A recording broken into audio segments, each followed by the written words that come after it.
it going, guys? So this week on the Phantom Cave YouTube channel, we're going to be having a look at and we're going to be reviewing the Phantom in Nam. It's just a shot away, and this story, I would just like to point out, this story, it's what you'd call a very dark and war-ish story. Now, because this story's been set in Vietnam, and during Vietnam were in the wars, and yeah, the story, as you would know, is wrote and illustrated by Paul Mason, Paul Mason is the guy who did the Kid Phantom series. He did the Kid Phantom series. He's an amazing bloke. I've actually met him a couple times at Supernova. Unfortunately, I didn't get to meet him this year, but as you know, that was because of the borders and because of the pandemic. So we start the story off with what you'd call a war soldier waiting for this mysterious person to come. And that mysterious person that has come is the Phantom. Now, the Phantom, why is he basically calling on a citizen to basically help him? It is because this Vietnam citizen, is actually you'd call, say, sort of an engineer or a mechanic. So this person actually makes, from spare parts, she makes spoiler alert, she makes a motorbike out of spare parts for the Phantom. Now, if you have a look at this page, we see the usual trademarks of the horse, which is Hero, which I'm guessing that the motorcycle is supposed to be another interpretation of the hero, the horse, Phantom's companion, and one of his companions actually. So yeah, we see a lot of puns in this comic, and we usually do see a lot of puns with Paul Mason's work. So back in, I think, the Kid Phantom series, we saw a lot of, you'd call a lot of puns. Now, one of those puns that was in the last issue actually had Glenn Ford, he's a legend in the Phantom business. He obviously, I think, runs Frew Publications now since, I think, 2016 or something. And we saw Glenn Ford's name actually on the school that Kid Phantom was actually going to. So the Phantom, he is basically helping these army corps try and get over the line and proceed that line to a bigger standard. So where these army corps are coming from, they're probably they're probably American, or they could be Australian or something like that. So right now we've got this splash page right now. We can now see most of the puns that have been put in. So you've got the skull, the horse, the ring as usual. You got another skull on the shoulder band. Let's see if we can find any more. I can't see any more. Yeah, we'll move on. But awesome art from Paul Mason. Again, you've done a great job, Paul Mason.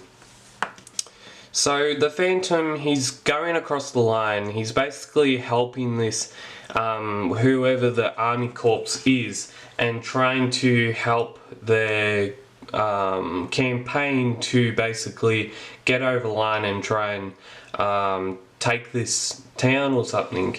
And where the Phantom is right now, the Phantom basically is in one of the main parts of Vietnam War, and is one of those famous ones, but I can't remember the name. because I can't remember the name, but I'll put the name up here when I do it in the post-production. So the Phantom, there's a bit of a flashback with him going and basically with the jungle on one side and the war part on the other side. The war part is on the first actual page of page 14, and the jungle part is on page 15, which is amazing. So if we had, say, like a flashback, so I quite like flashbacks because it gives you a sense of what has happened in the past and then what has happened right now. So yeah, amazing artwork again, splash page, what they usually say in the artist world. We've got the jungle scene here and the Vietnam scene here, basically a mirror image of both. The Phantom basically saves the family, I'm guessing, but then disappears. Phantom has a little conversation with a couple others, and that person right there, she's actually the sister of the person that actually made the motorcycle for the Phantom, so that's pretty cool. And the Phantom is in a scuffle with I'm guessing a few of the Vietnam army people. The Phantom tries to persuade the girl's sister that made the motorcycle to come back with the Phantom, but this sister actually says, no, I've got a right to basically serve my country and I do not want to go see my family, which is sad, but I guess that sometimes is the consequence to going to war. Sometimes you may basically lose someone and they never come back from that war, or they come back but they have serious issues and problems. But it's not that there's harmful problems, they're just issues that if they had not have gone, they would have not have had those issues. But it's like saying, if you've born with something, then you're born with it. So if you've gone to another place and you're basically fighting for the country, then you're being brave. But if you do come back, you're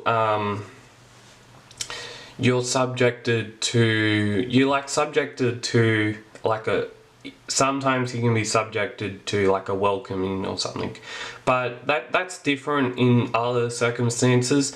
Like you've got, I think back in the olden days when people actually came back from war, they either had PTSD, which is post-traumatic stress disorder, or they had other issues because of going to war and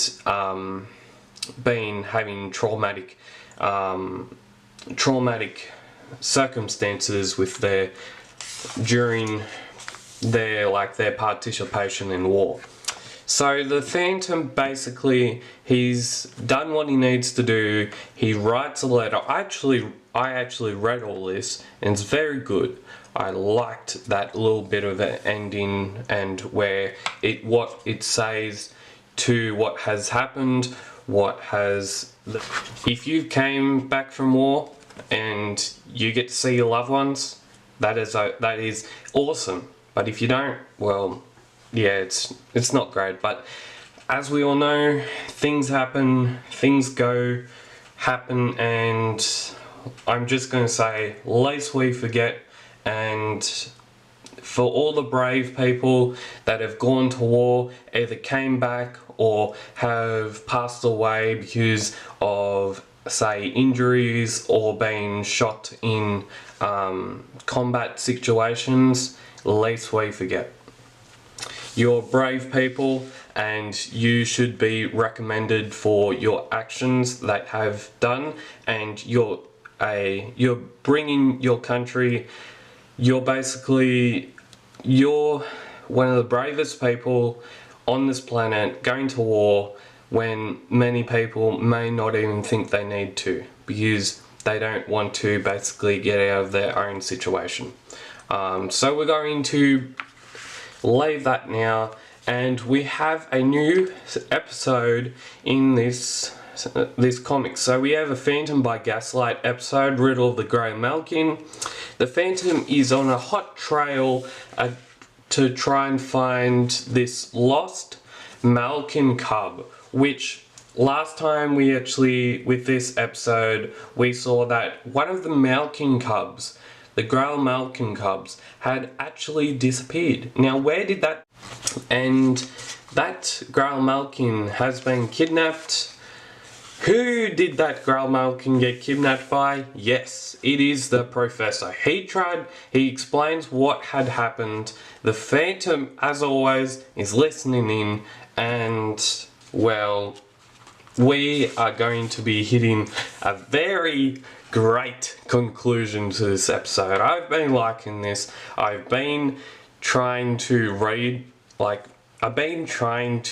it often, and I've been liking this sort of gaslighty sort of, and this olden time story. So then at the end, the Phantom comes in. The Professor has basically said what he needed to say, and what does the Phantom get hit by? He gets hit on the head by one of those big ballot things. Ka-chow! And he goes down. And then Paris Green sees what she would call Fuji. And that's the name of the Grey Malkin. And the Phantom is just about to wake up. So we have the forum, letters, comments, social media. You can get it all at the forum. And if you would like to mail to Frew Publications, their PO box is 2206 Covertley West, New South Wales 2031. That's their postal address. Now, if you would like to email any of your letters or comments or suggestions on the Phantom comic, you can email Dudley Hogarth at dudley@frewpublications.com.au. And now we have a ad, which I've said many times, but I'm gonna do it again. So, play the official Phantom board game. You can get the Treasures of Dracon from Frew Publications or at phantomcomic.com.au for $135, including postage. It is a one-time offer. It is a one-time board game, an official board game that has recently been released this year, so get on it if you want to. Now, okay, look at the back cover. It still amazes me that Glenn Lubston is able to do a back cover like this. So good. So if you would like to subscribe to the YouTube channel, you can do so by subscribing, liking, sharing, commenting what your thoughts are on this comic. My review of this will be up soon, and as always, keep Phantom Caving, and we'll see you next time.